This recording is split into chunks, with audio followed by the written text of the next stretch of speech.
আজকের এই বিশেষ সাহিত্য আলোচনায় সবাইকে দারুণ উৎসাহের সাথে স্বাগত জানাচ্ছি। আজ আমরা সাহিত্য জগতের অন্যতম শ্রেষ্ঠ লেখিকা ক্যাথরিন ম্যানসফিল্ডের কালজয়ী ছোট গল্প দ্য গার্ডেন পার্টির একদম ভেতরের জগৎটা উন্মোচন করতে যাচ্ছি। এটা এমন একটা গল্প যা আমাদের খুব চেনা একটা আরামদায়ক জগৎ থেকে টেনে বের করে এক নিদারুণ সত্যের মুখোমুখি দাঁড় করিয়ে দেয়। মোহ, বাস্তবতা আর হঠাৎ করে পাওয়া এক অদ্ভুত উপলব্ধি বা এপিফানি, এসব কিছুর একটা অসাধারণ মিশ্রণ রয়েছে এই গল্পে।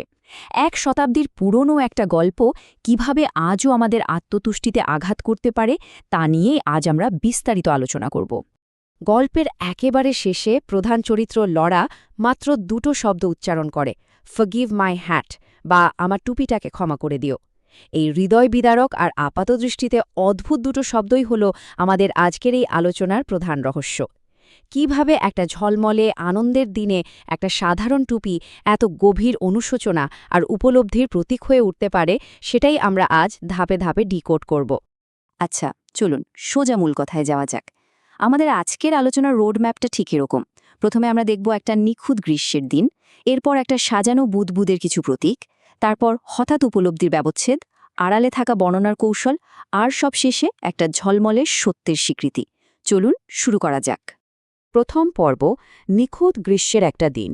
এই অংশে আমরা শেরিডান পরিবারের সেই অভিজাত আর ছিমছাম নিখুঁত জগতের সাথে একটু পরিচিত হব। গল্পটা শুরুই হয় দারুণ রৌদ্রোজ্জ্বল রোমাঞ্চকর একটা নিখুঁত গ্রীষ্মের দিনে। শেরিডান পরিবারের বিশাল এস্টেটে তখন এক জমকালো গার্ডেন পার্টির প্রস্তুতি চলছে। চারিপাশের বর্ণনা এতটাই প্রাণবন্ত আর ইন্দ্রিয়গ্রাহ্য যে মনে হবে আমরা নিজেরাই যেন সেই সতেজ বাতাস, শত শত ক্যানালিলির সুবাস আর মখমলের মতো সবুজ ঘাসের স্পর্শ পাচ্ছি। এটা আসলে একটা সাজানো গোছানো বুদবুদ বা কিউরেটেড বাবল।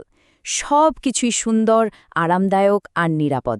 এই জগৎটা এতটাই মোহনীয় যে এর বাইরের রূঢ় বাস্তবতা এখানে কল্পনা করাও কঠিন। কিন্তু ঠিক এই নিখুঁত জগৎটার মাঝখানেই হঠাৎ একটা বিরাট ধাক্কা লাগে। পার্টির আনন্দ যখন একেবারে তুঙ্গে, ঠিক তখনই খবর আসে পাহাড়ের নিচে থাকা এক শ্রমজীবী প্রতিবেশী একটা মারাত্মক দুর্ঘটনায় মারা গেছেন, রেখে গেছেন স্ত্রী আর ৫ সন্তান। এই আকস্মিক মৃত্যুর খবরটা শেরিডান পরিবারের, বিশেষ করে তরুণী লরার বিশ্বদর্শনকে প্রবলভাবে নাড়িয়ে দেয়। একটা নিখুঁত দিনের ভঙ্গুর মোহ যেন এক নিমেষেই ছিন্ন ভিন্ন হয়ে যায়।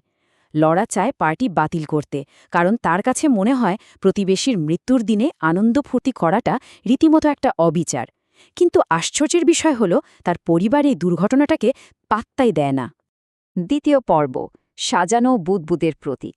চলুন দেখি লেখিকা কিভাবে ছোট ছোট সাধারণ জিনিসগুলোকে বিশাল আবেগের প্রতীকে পরিণত করেছেন।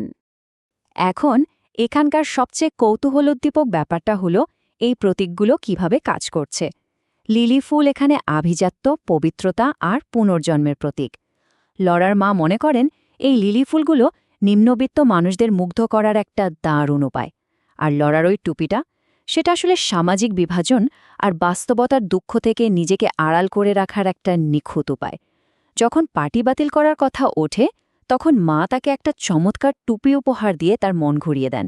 সত্যি বলতে এটা বাইরের জগতের কষ্ট থেকে চোখ ফিরিয়ে রাখার একটা সুন্দর কিন্তু নির্মম আড়াল। আর এই ব্যাপারটা দারুণভাবে তুলে ধরে যে দুটো আলাদা শ্রেণীর মানুষের জীবন কতটা আলাদা। একদিকে শেরিডান এস্টেটের রাস্তাটা একদম চকচকে সাদা, গ্লিমড হোয়াইট, যা তাদের নিরাপদ জীবনের প্রতীক। আর অন্যদিকে শ্রমিকদের কটেজগুলোর রাস্তা স্মোকি অ্যান্ড ডার্ক, মানে ধোঁয়াটে আর অন্ধকার। মাঝখানে শুধু একটা রাস্তার ব্যবধান। এই দুটো বিপরীত জগৎ আমাদের দেখায় যে আনন্দ আর হাহাকার কতটা কাছাকাছি অবস্থান করতে পারে। তৃতীয় পর্ব, উপলব্ধির ব্যবচ্ছেদ।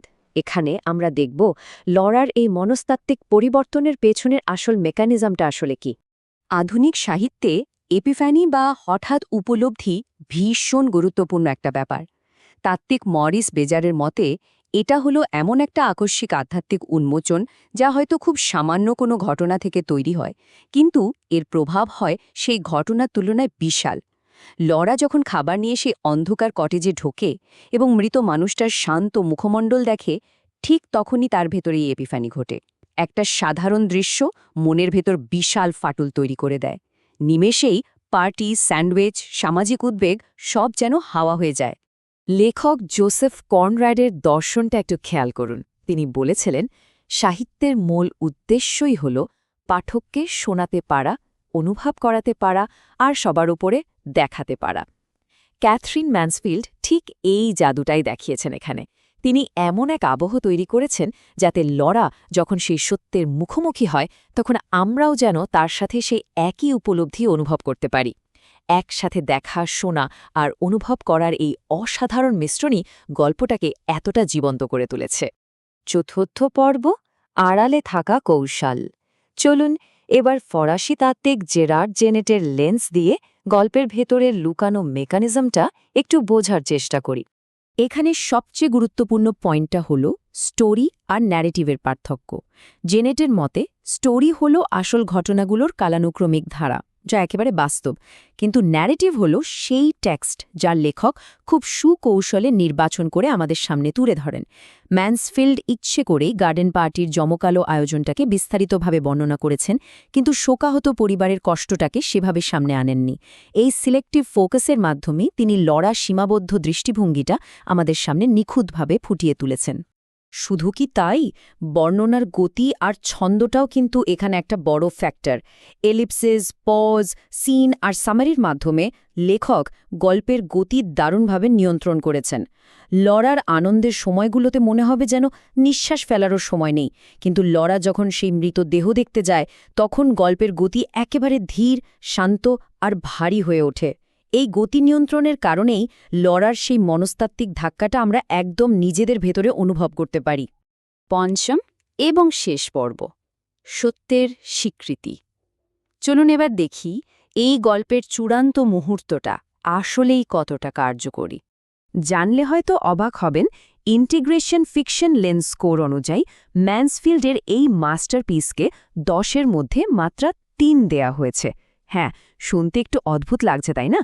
মনে হতে পারে এত দারুণ একটা গল্পের স্কোর এত কম কেন? কিন্তু এর পেছনেই লুকিয়ে আছে গল্পের আসল সার্থকতা।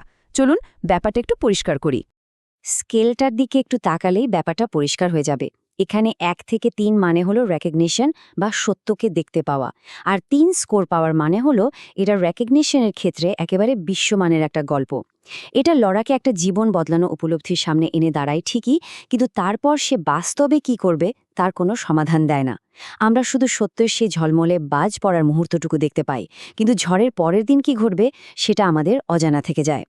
লড়া কি সমাজতন্ত্রের পথে হাঁটবে, নাকি আবার তার আগের বিলাসী জীবনের ফিরে যাবে? গল্পটা তার কোনো উত্তর দেয় না, আর এটাই এর সৌন্দর্য। আর ঠিক এটাই হলো এই গল্পের সবচেয়ে বড় শিক্ষা।